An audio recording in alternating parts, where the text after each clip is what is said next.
Assalamualaikum warahmatullahi wabarakatuh. Kami dari kelompok 1 genap grup aljabar linear dan matriks dari Pendidikan Ilmu Komputer 2021A. Di sini kami ingin membahas mengenai proyek akhir dari mata kuliah aljabar linear dan matriks tentang Fibonacci. Kelompok kami terdiri atas saya sendiri, yaitu Dona Vini Kusuma, Sania Farhat, dan Wendy Kardian. Nah, seperti yang kita ketahui, Fibonacci itu adalah suatu barisan bilangan yang merupakan hasil penjumlahan dua bilangan sebelumnya.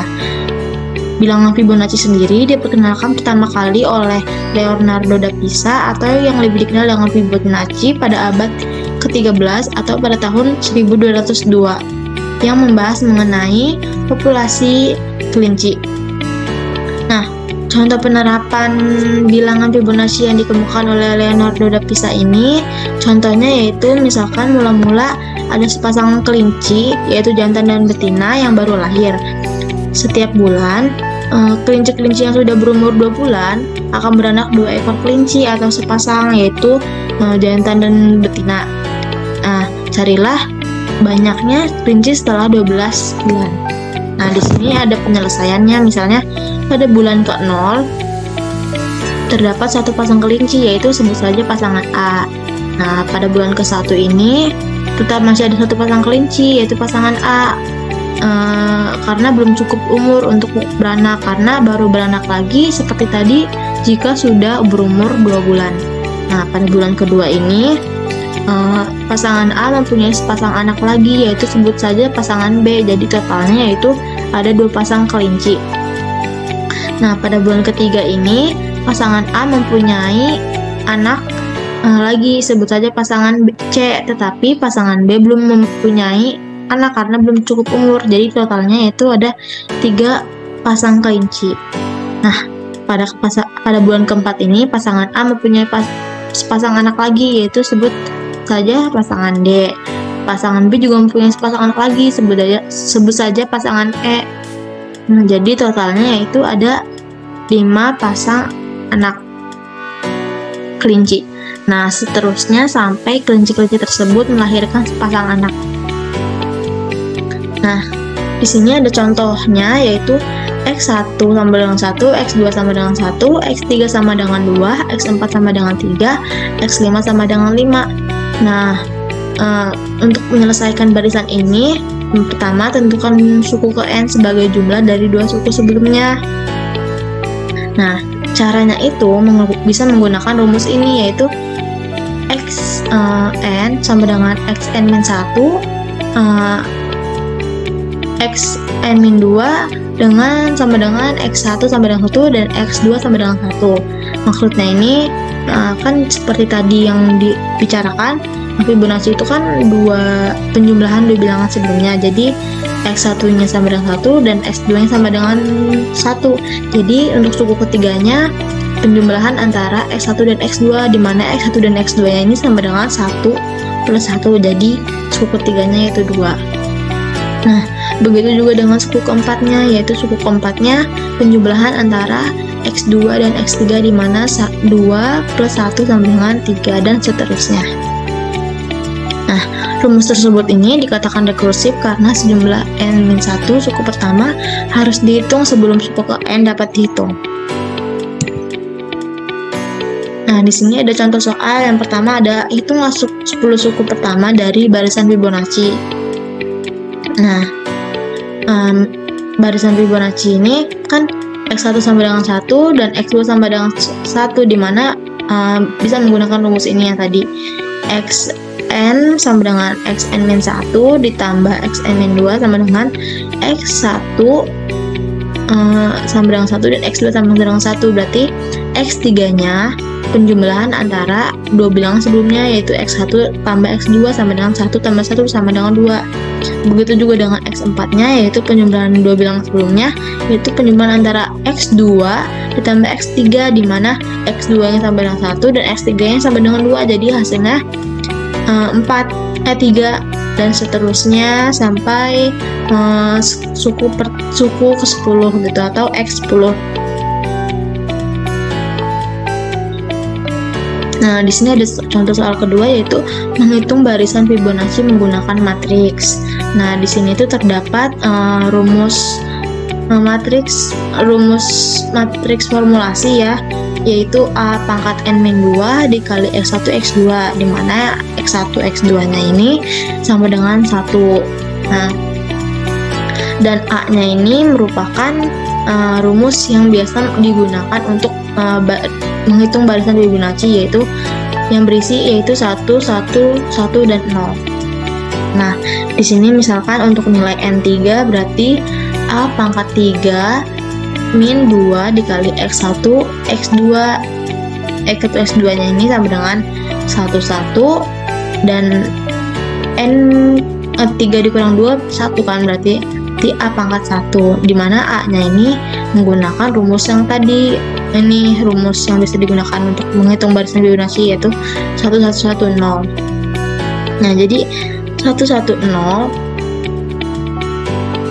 dikali 1, 1 sama dengan matriks 2, 1. Nah, untuk merepresentasikan suku Fibonacci ketiga dan kedua.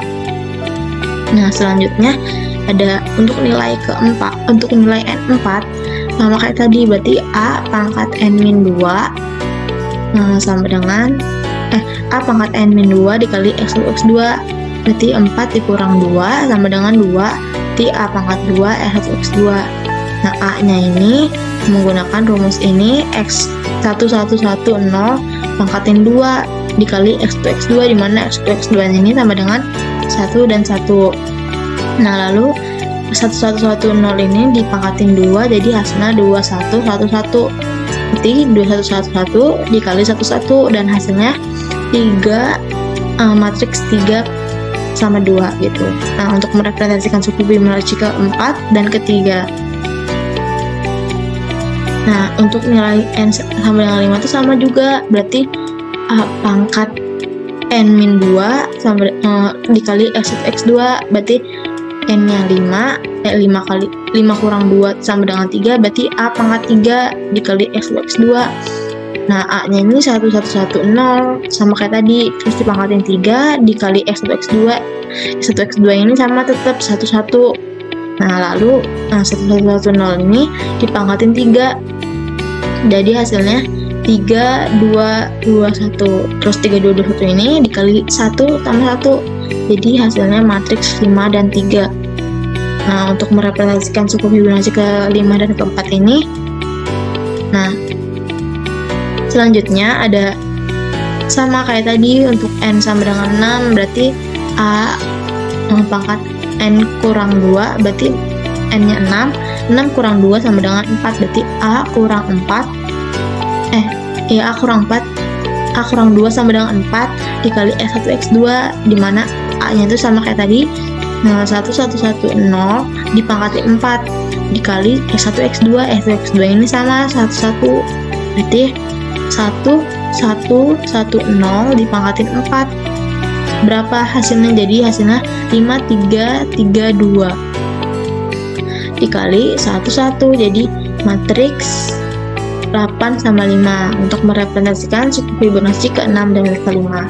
Nah, maka dapat disimpulkan bahwa A pangkat n-2 dikali x1 x2 itu merepresentasikan suku Fibonacci ke n dan ke n-1. Nah, gitu. Mungkin untuk selanjutnya akan dilanjutkan oleh pembahasan oleh Sania Farhat. Baik, selanjutnya perkenalkan, nama saya Sania Farhat. Sini saya akan melanjutkan penjelasan dari rekan saya sebelumnya. Di sini terdapat matriks diagonal itu dengan bilangan Fibonacci-nya. Nah, di sini ada soal, yaitu carilah matriks P sehingga P inverse A P sama dengan D adalah matriks diagonal, di mana nilai P merupakan nilai vektor eigen dari matriks diagonal, yaitu P sama dengan P1 dan P2 berdasarkan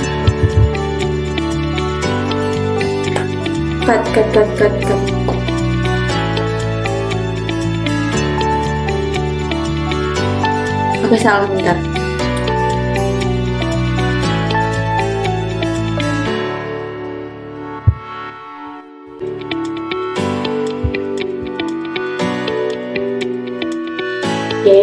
Perkenalkan, nama saya Sania Farhat. Di sini saya akan melanjutkan menjelaskan dari rekan saya sebelumnya. Di sini ada matriks diagonal dengan yaitu A-nya bilangan Fibonacci. Di sini ada soal untuk mencari matriks P sehingga P inverse A P sama dengan D adalah matriks diagonal. Nah, di sini di mana nilai P merupakan nilai vektor eigen dari matriks diagonal dengan P sama dengan P1, P2. Nah, di sini ada D dengan PA P inverse, dengan D kuadratnya itu PA P inverse dikali dengan PA P inverse lagi, sehingga D kuadrat di situ menghasilkan PA identitas A P inverse, yaitu maka D kuadratnya adalah PA kuadrat P inverse. Nah, berdasarkan perhitungan matriks diagonal yang sebelum ini di samping dapat dinyatakan, maka D pangkat N sama dengan PA pangkat N P inverse.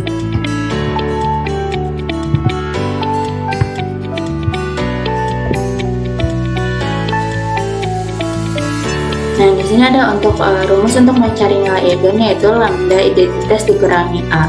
Di sini ada perhitungan lambda identitas dikurangi A dengan hasil yaitu lambda minus 1 minus 1 minus 1 lambda. Nah, untuk matriks tersebut memiliki nilai determinan, yaitu dengan dikali silang, yaitu lambda dikali lambda minus 1 dikurang minus 1 dikali minus 1 yaitu 1. Nah, di sini nilai determinannya adalah lambda kuadrat dikurang lambda dikurang 1.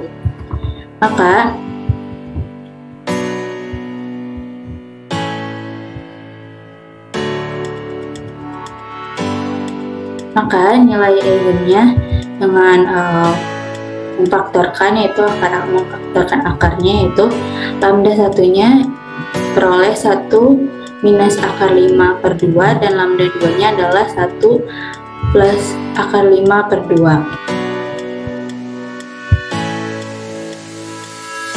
Selanjutnya, untuk mencari vektor eigen, maka hasil tadi yaitu lambda dikurang 1 minus 1 minus 1 lambda dikali dengan X1 dan X2 itu sama dengan matriks 0, 0.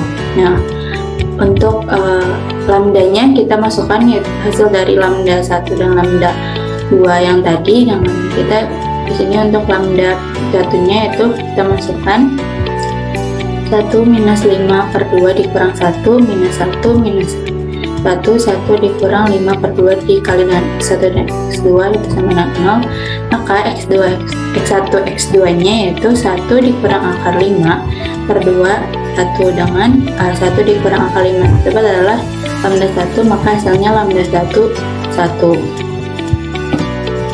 Untuk lambda 1 selanjutnya, untuk lambda 2 yaitu kita masukkannya dengan lambda 2 1 plus akar 5 per 2 minus 1 minus 1 minus 1 1 plus akar 5 per 2 dikalikan dengan X1 dan X2, maka hasilnya X1 sama dengan 0, maka X1 X2 itu sama dengan hasilnya yaitu 1 plus akar 5 per 2 1, yaitu dengan 1 plus akar 5 per 2 nya itu lambda 2, maka hasilnya adalah lambda 2 1.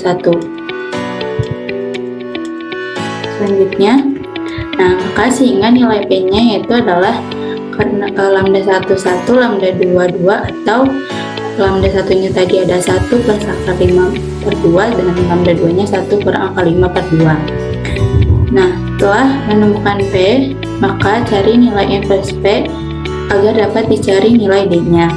Nah, untuk mencari nilai D, maka kita harus mencari P inverse-nya, yaitu dengan rumus inverse, yaitu 1 per determinan P dengan matriks yang di matriksnya. Maka hasilnya dari inverse dari P yaitu akar 5 per 5 minus 5 plus akar 5 per 10 minus akar 5 tambah akar 5 per 10. Itu adalah inverse dari nilai P yang sudah kita cari tadi, yaitu yang ini. Maka inverse-nya yaitu ini. Selanjutnya, setelah nilai P inverse dan nilai P dan P inverse sudah diketahui, maka nilai D sudah dapat dicari. Yaitu kan D itu tadi sama dengan PA P inverse, itu karena nilai P dan P inverse-nya sudah diketahui, maka nilai D-nya itu kita masukin P-nya dengan A-nya yang dari bilangan Fibonacci, dan tautnya adalah P inverse.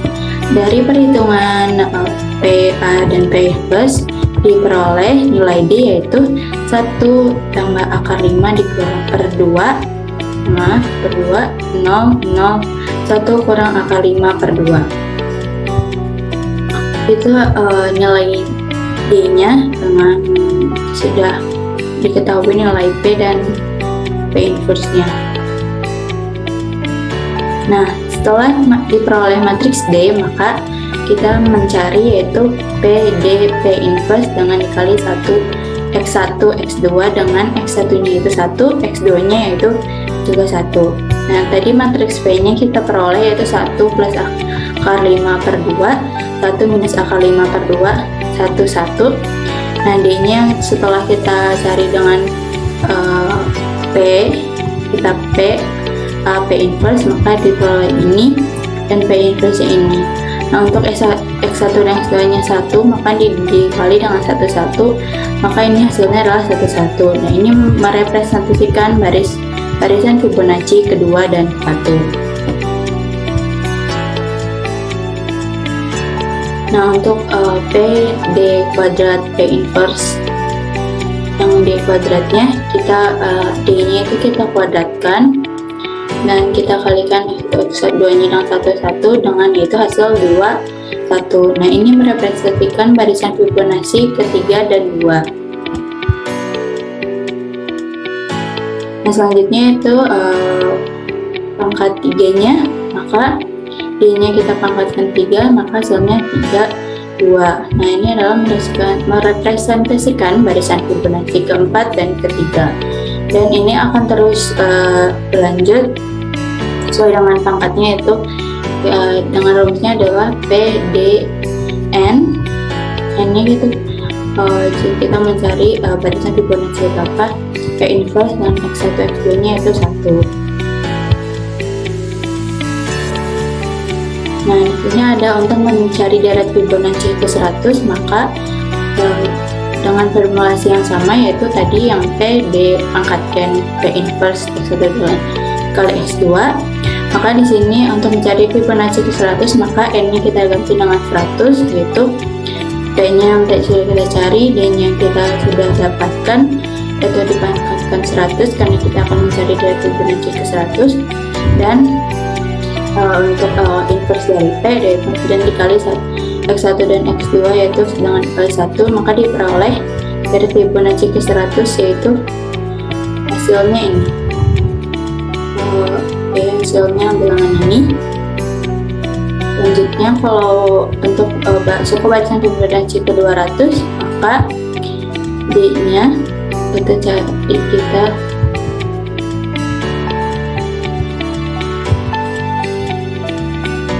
D-nya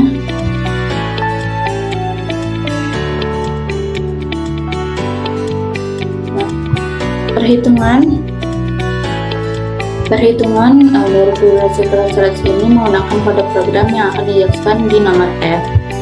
Untuk deret Fibonacci ke 200, yaitu kita menggunakan formula yang sama, yaitu PD pangkat N P inverse kali dengan X1 dan X2, yaitu PD-nya karena kita mencari Fibonacci ke 200, maka pangkat 200 P inverse X1 X2-nya dengan nilai 1 yang kita sudah cari sebelumnya, maka diperoleh yaitu hasilnya bilangan ini.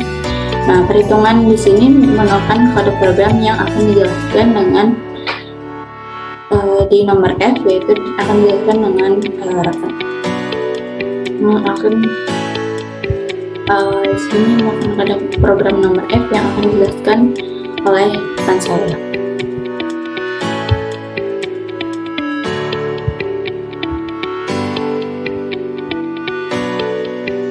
Nah, sekarang di sini saya akan mempertegas untuk poin yang ke nomor F gitu ya. Di sini saya diminta untuk membuat sebuah program yang bisa menghitung barisan ke N dari Fibonacci tersebut gitu ya. Maka sebelumnya sudah dijelaskan secara menggunakan formulasi matematika. Nah, di sini saya akan menjelaskan terkait program yang sudah saya buat untuk menghitung barisan Fibonacci gitu ya. Nah, di sini ada beberapa teknik yang nanti saya akan jelaskan dan jabarkan. Di sini pada umumnya ada 3 teknik yang biasa dilakukan. Pertama, di sini nanti saya akan menggunakan ulangan baik itu menggunakan for ataupun while. Lalu nanti juga ada teknik di mana kita bisa menghitung barisan Fibonacci menggunakan function atau mungkin lebih tepatnya itu tuh recursion atau enggak sebuah function yang memanggil function itu sendiri gitu ya. Nah, itu contohnya itu tuh nanti dia akan dikurangi dari 2 suku dan 1 suku sebelumnya. Nah, itu untuk menghitung dua bilangan sebelumnya kita memerlukan recursion gitu ya. Terus dan terakhir kita juga bisa menggunakan fungsi eksplisit seperti soal nomor B yang sebelumnya dijelaskan oleh Dona. Langsung pindah ke source code programnya. Nah, di sini kan tadi ada beberapa teknik yang bisa digunakan untuk mencari deret Fibonacci suku ke N. Nah, di sini saya akan menggunakan konsep perulangan terlebih dahulu. Oke, di sini saya menggunakan bahasa pemrograman C untuk mencari deret Fibonacci tersebut.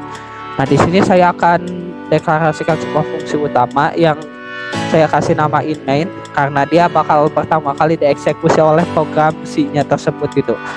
Nah, saya di sini akan mendeklarasikan 3 buah variabel terlebih dahulu gitu ya.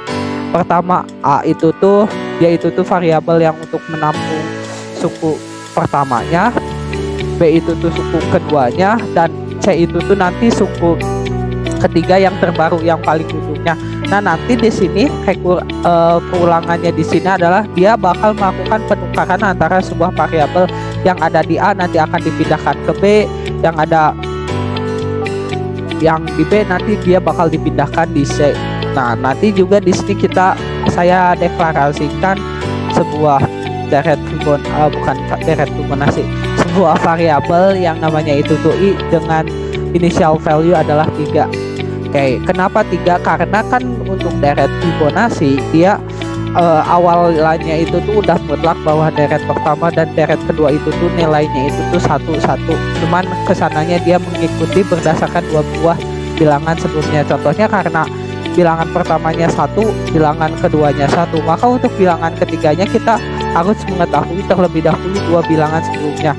Jadi dua langkah sebelumnya ditambah 1 langkah sebelumnya. Jadi 1 ditambah 1 sama dengan 2. Nah, itu tuh untuk deret Fibonacci yang ketiga. Nah, nanti di sini user ataupun nanti yang menggunakan program ini dia akan ditanyakan kira-kira deret Fibonacci keberapa yang dia cari gitu ya.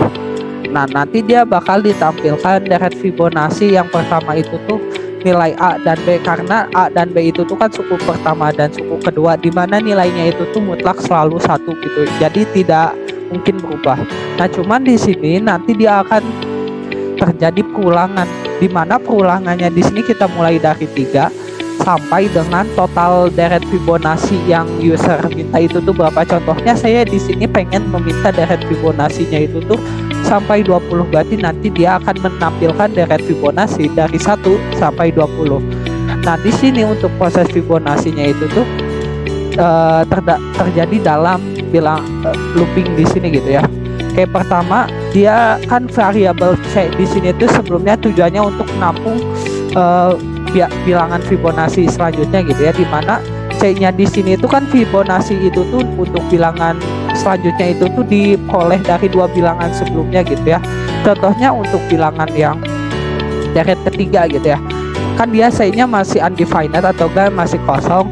Nah, untuk memperoleh nilainya itu tuh nilai A ditambah nilai B, di mana nilai A awalnya itu tuh 1 dan nilai B itu tuh awalnya 1. Jadi 1 ditambah 1 itu tuh 2, dan nanti dia bakal printkan 2 tersebut, dan nanti dia bakal terdapat proses penukaran bilangan yang nantinya itu yang nilai A-nya dia bakal maju satu langkah ke depan, jadi maju satu ke depan, jadi dia nilai A-nya itu tuh bakal diisi oleh nilai variabel ke B, dan B-nya juga dia bakal maju satu langkah ke depan, dimana B-nya itu tuh dia bakal diisi variabel ke C gitu. Jadi yang awalnya itu A digunakan untuk menampung suku pertama, dia bakal menampung suku kedua. B digunakan untuk menampung suku kedua, dia akan menampung suku ketiga. Nah, dia itu tuh prosesnya bakal terus berulang. Nah, di sini juga ada proses increment atau menambah variabel I-nya agar proses ulangannya dia ada berhenti, dengan syarat berhentinya itu tuh I-nya itu tuh gak lebih dari si totalnya gitu. Karena kalau nilai akhirnya itu tuh, kalau misalnya I syaratnya pulangan ini dilakukan tuh kalau nilai I-nya itu tuh kurang dari sama dengan totalnya, dan itu proses ini bakal terus dilakukan seperti itu. Nah, di sini saya akan jalankan hasil dari kode yang sudah saya buat. Oke.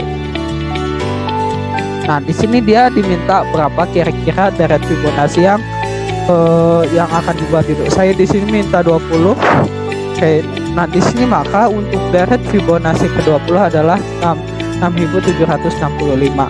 Nah, jadi ini 2 itu tuh diperoleh dari 1 tambah 1, 3 ini diperoleh dari 2 tambah 1, 5 ini diperoleh dari 2 tambah 3, dan seterusnya.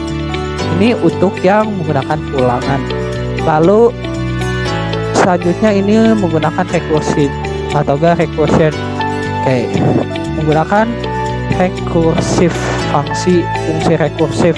Oke, sebenarnya ini logikanya sama seperti yang sebelumnya, di mana dia di sini awal-awal dimintai input dulu kira-kira bilangan ke n-nya mau berapa.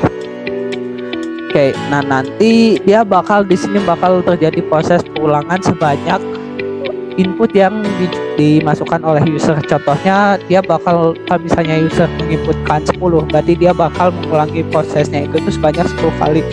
Nah, di sini kalau misalnya sebelumnya hanya mengandalkan menggunakan perulangan dan pertukaran variabel di dalamnya, di sini yang membedakannya itu tuh ketika terjadi sebuah ini for loop di sini, perulangan di sini dia bakal memanggil sebuah fungsi, di mana fungsinya di sini itu adalah fungsi rekursi yang dianya itu tuh akan memanggil fungsi itu sendiri gitu ya.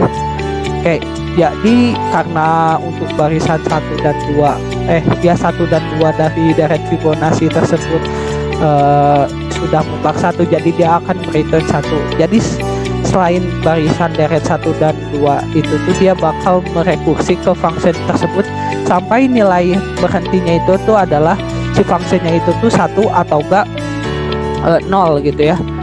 Kenapa di sininya itu tuh 0, si nilai n-nya itu tuh 0 sama dengan 1? Karena di sini kan konsepnya menggunakan array ya, dimana nilai nilai array di sini tuh bukan nilai array.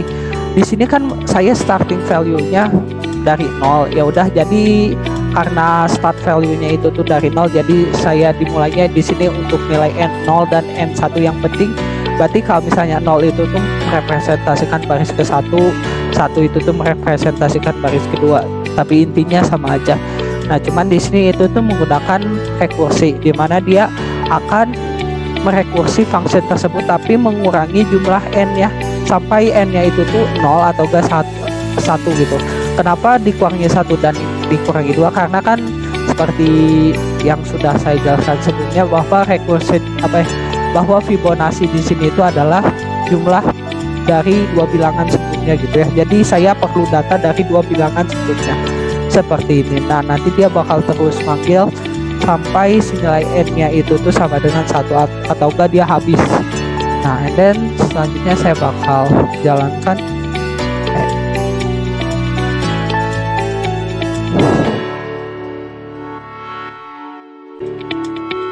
Nah, ini saya dimintai untuk memasukkan kira-kira nilai n dari Fibonacci-nya berapa. Kayak di sini saya akan masukkan 20. Maka deret Fibonacci-nya adalah sampai sama seperti yang sebelumnya, adalah sampai 6765. Ini untuk deret Fibonacci 1 sampai ke 20. Seperti itu. Nah, mungkin untuk yang ini saya untuk fungsi rekursif saya cukupkan sampai di sini. Ada satu lagi teknik yang bisa kita gunakan, yaitu menggunakan fungsi eksplisit seperti yang di soal nomor B, tetapi kita ubah menjadi K karena sebelumnya menggunakan formula matematika. Di sini saya menggunakan kalkulasi menggunakan program gitu. Nah, di sini kan menggunakan matriks ya, karena di sini untuk membuat matriks menggunakan bahasa pemrograman C, di sini saya harus membuat sebuah array. Array-nya di sini adalah array 2 dimensi yang nantinya itu tuh berisi sebuah ini matriks dimana isinya itu tuh 1 1 1 0. Itu seperti matriks A kalau misalnya di itu ya,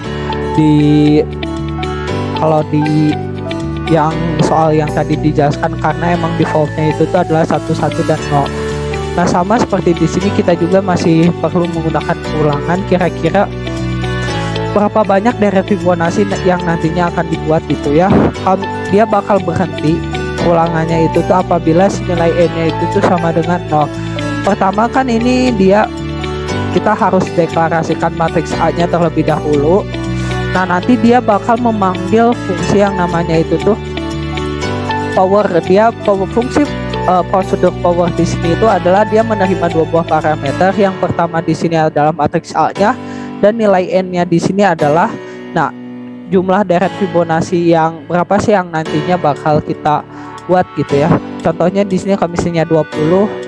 Nah, jadi dia di sini 20, karena kalau misalnya kita mengingat rumus di sini, dia itu tuh rumusnya itu tuh karena kita harus memangkatkan nilai A-nya gitu ya.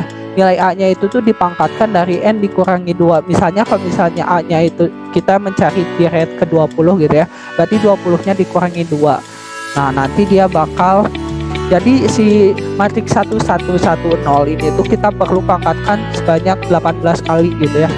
Nah, untuk mencari n-nya itu tuh sama dengan 20. Oke, dia bakal untuk proses pemangkatannya itu karena dia bakal menjadi proses perkalian berulang gitu ya. Nah, dia bakal merekursi sebuah function prosedur lain yang bernama itu tuh power, di mana power di sini dia bakal terus mengkalikan sebuah matriks A itu sampai si nilai n-nya itu tuh habis. Dan kalau misalnya udah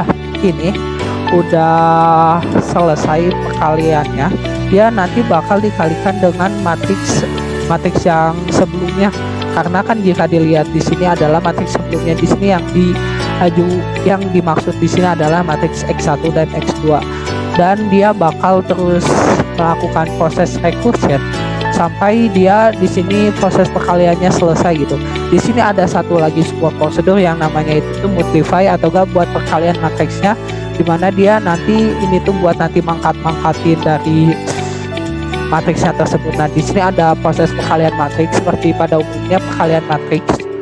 Nah, nanti dia bakal diupdate dan nanti yang bakal dicetakkan di sininya itu tuh adalah return dari indeks matriks dari, kan ini tuh hasilnya itu tuh berupa matriks yang ini ya, ukurannya itu tuh adalah contohnya kayak gini 2 1. Nah, ini tuh yang kita bakal dicetak di sini tuh adalah si nilainya ini dari isi matriks tersebut gitu. Oke, kalau misalnya ini kan udah ya source code-nya. Oke, saya akan jalankan kode hasil yang menggunakan fungsi eksplisit di sini. Saya akan jalankan kode programnya. Oke, sama di sini juga saya akan mencetakkan matriks misalnya 10.